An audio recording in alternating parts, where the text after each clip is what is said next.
বন্ধুরা, আজ বানিয়ে ফেললাম সাবুর পোলাও।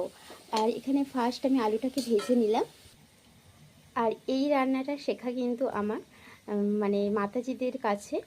আর এইটা এখানে নিয়েছি হচ্ছে আমি সাবু, কাঁচা লঙ্কা, মিছরি, বাদাম আর আলমন্ড আর বাটার নিয়েছি। আলুটা ভাজা হয়ে যেতে এগুলো আমি দিয়ে দিলাম, দিয়ে কিছুক্ষণ নাড়াচাড়া করে নেব।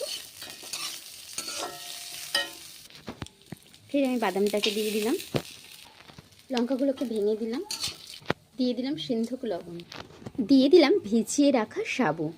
আমি জলটা এখানে ফেলে দিয়েছি, যতটা শুকনো থাকবে ভালো, আর বেশিক্ষণ সাবুটা কিন্তু ভেজানো যাবে না।